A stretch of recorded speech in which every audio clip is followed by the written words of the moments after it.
E essa falta, pronto, de identidade, essa falta de identidade cultural, essa questão da globalização, realmente nos coloca dispersos daquilo que é a nossa própria realidade.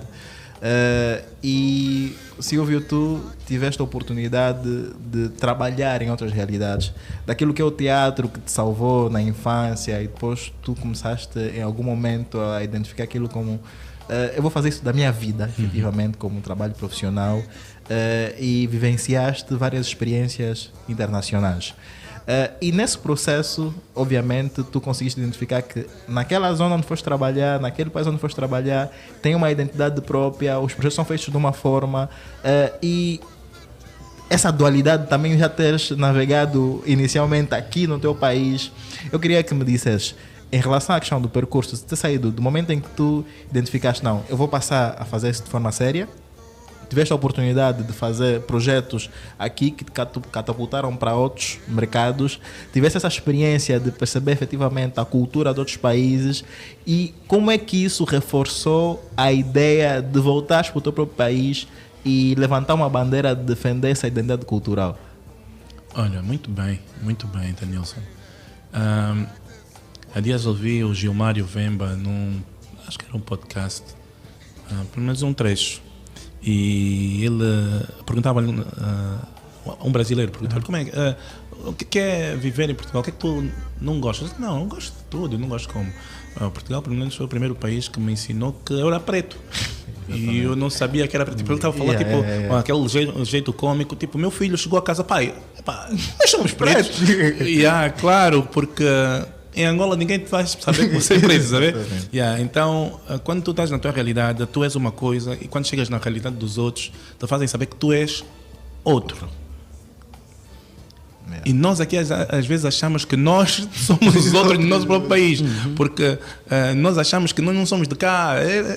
Tipo, tu vês o pessoal que, né, em algum momento as pessoas até que estudaram fora, que nem deviam, mas ou então nem são os que foram, são os que querem ir.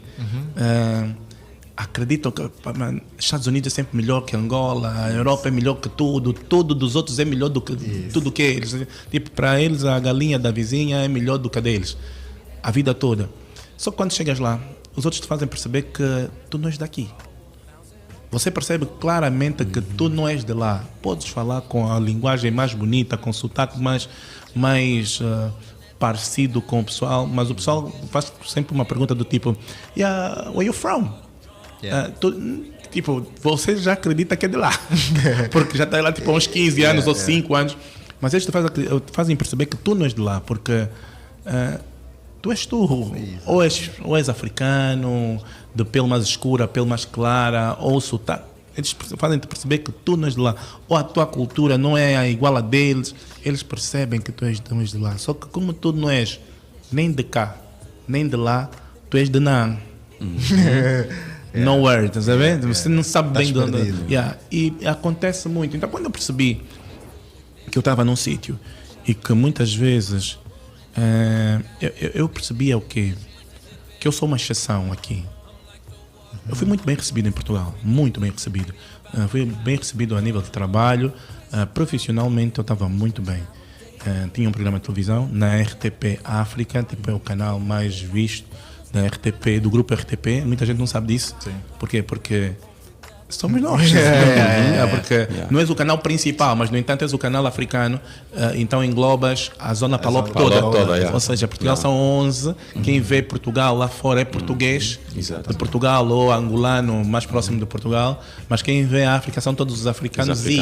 Logo o canal da RTP África, o programa Bem-vindos, tinha cerca de 60 milhões de visualizações. Tipo, números oficiais lá e no entanto tu percebias, ok, estou a fazer um programa fixe, estou na SIC a fazer novelas, e não fazias novelas como supostamente farias como figuração, né? E até dá-me graça muitas vezes quando chegasse assim, tipo no almoço, né? Muitas vezes estavas a chegar assim no almoço, tipo no almoço das gravações, tu chegas lá e o pessoal diz, olha, figurantes para um lado, atores principais para o outro. Só que tu és africano, black. Então é suposto você ser figurante.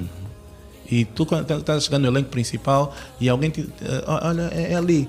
mano, via uma produtora, via a curta, não, tipo, quase em câmera lenta, não. E a pessoa também ali, tipo, ficava, tipo, não entendia.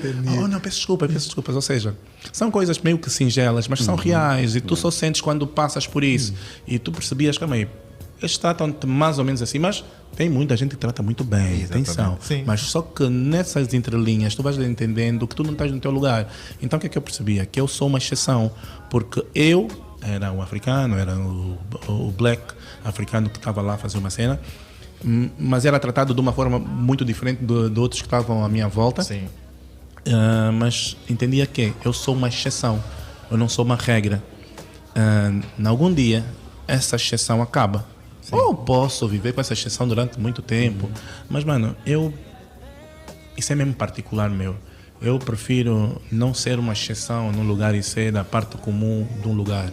Então se calhar sou mais comum na minha terra, sou muito mais comum aqui e fazendo a diferença aqui, sem ter... Quando eu tiver que ir para outro lugar, é como se estivesse na seleção, sabe? Venho, jogo na seleção contra outras seleções. Então aí eu vou ser a seleção da Angola, com muito orgulho, contra a seleção da Itália, contra a seleção da Argentina, como devia ser. Então eu regressei para que pudesse também ajudar na construção dos comuns.